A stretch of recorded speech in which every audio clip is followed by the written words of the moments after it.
மழையின் காரணமாக திருச்செந்தூர் கோவிலில் சிக்கியுள்ள பக்தர்களை மீட்டு அவர்கள் சொந்த ஊர்களுக்கு செல்ல கட்டணமில்லா பேருந்து சேவை தொடங்கப்பட்டுள்ளதாக போக்குவரத்து துறை அமைச்சர் சிவசங்கர் தெரிவித்தார். கன்னியாகுமரி மற்றும் தென்காசி மாவட்டங்களில் 95% பேருந்துகள் இயக்கப்படுவதாகவும் கூறினார். அரியலூரில் போக்குவரத்து துறை அமைச்சர் சிவசங்கர் செய்தியாளர்களை சந்தித்தார்.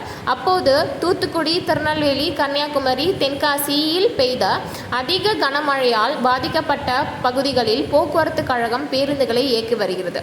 திருச்செந்தூர் கோவிலில் பக்தர்கள் பெருமளவில் சிக்கிக்கொண்டு 3 நாட்களாக தவித்துக் கொண்டிருந்த மக்களை தங்களுடைய சொந்த ஊர்களுக்கு செல்லும் வகையில் இலவச பேருந்து சேவை தொடங்கப்பட்டுள்ளது. ஏற்கனவே கனமழையின் போது திருநெல்வேலி, திருச்செந்தூர் வந்த பக்தர்கள் சாலையின் துண்டிப்பின் காரணமாக பாதி வழியில் அவதிப்பட்டனர். அவர்களை மீண்டும் திருச்செந்தூருக்கு கொண்டு சேர்க்கும் பணியும் போக்குவரத்து துறை இலவசமாக மேற்கொண்டது. அதேபோல் ஸ்ரீவைகுண்டத்தில் ரயில் நிலையத்தில் தவித்த பயணிகளை அவர்களின் சொந்த ஊர்களுக்கு பேருந்துகள் இயக்கப்பட்டது. கன்னியாகுமரி மற்றும் தென்காசி மாவட்டங்களில் 95% போக்குவரத்து சேவை நடைபெறுகிறது.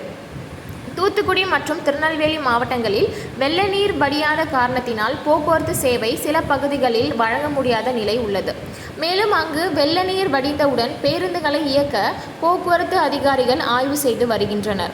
மேலும் தொடர் மழையின் காரணமாக பல்வேறு பகுதிகளில் உள்ள அரசு போக்குவரத்து பணிமனைகள் நீரில் மூழ்கியுள்ளது. மேலும் பல பேருந்துகள் சேதமடைந்துள்ளன. இதுகுறித்து ஆய்வு செய்யும் பணி நடைபெற்றது. ஆய்வு பணி முடிந்தவுடன் சேதத்தின் மதிப்பு தெரியவரும் என போக்குவரத்து துறை அமைச்சர் சிவசங்கர் கூறினார். TN செய்திகளுக்காக அரியலூர் மாவட்ட செய்தியாளர் எஸ்.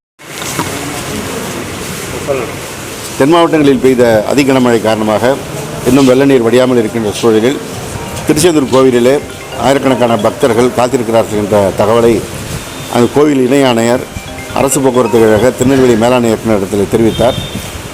அந்த அடிப்படையிலே அங்கே 3 நாட்களாக அவர்கள் காத்திருக்கின்ற சூழலில், கையில் பணமில்லாத சூழலில் அவர்கள் ஊர் சென்று சேருவதற்காக கட்டணமில்லா பேருந்துகளை ஏற்பாடு செய்ய அறிவுரை வழங்கியிருக்கின்றோம். இன்று காலையிலிருந்து அந்த பணி துவங்கியிருக்கிறது. ஏற்கனவே இந்த வெள்ளம் பாதிப்பு ஏற்பட்ட நேரத்திலிருந்து எங்கெங்கே மக்கள் தவிக்கிறார்களோ அவர்களை எல்லாம் மீட்டு வருவதற்கான நடவடிக்கை அரசு போக்குவரத்து கழகத்தினுடைய மேலாண் இயக்குநர் துவங்கி கண்டக்டர், டிரைவர் வரை எல்லோருமே அந்த பணியை செய்து கொண்டிருக்கின்றார்கள். அன்றைக்கு கனமழை பெய்த நேரத்திலேயே நாடாளுமன்ற உறுப்பினர் மரியாதைக்குரிய கனிமொழி அவர்கள் இது குறித்து தகவல் தெரிவித்தார்கள். திருநெல்வேலியிலிருந்து திருச்செந்தூர் செல்கின்ற பாதை முழுவதுமாக அறுபட்டு போயிருந்த நேரத்தில் அங்கே பயணிகள் தவித்து கொண்டிருப்பதை தெரிவித்தார்கள். உடனடியாக அந்த பயணிகள் எல்லாம் திருநெல்வேலி சென்று சேர்வதற்கு கட்டணமில்லா பேருந்து ஏற்பாடு செய்யப்பட்டது.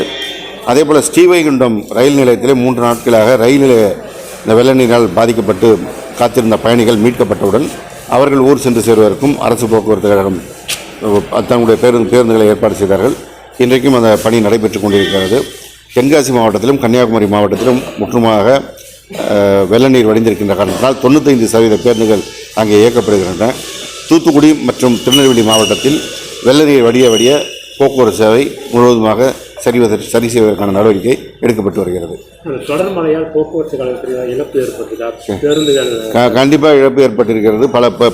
பல்வேறு பணிமனைகள் நீரிலே மூழ்கி போனது, பேருந்துகளும் நீரிலே மூழ்கி போயிருக்கிறது. அதற்கான ஆய்வு பணிகள் நடைபெற்று வருகிறது.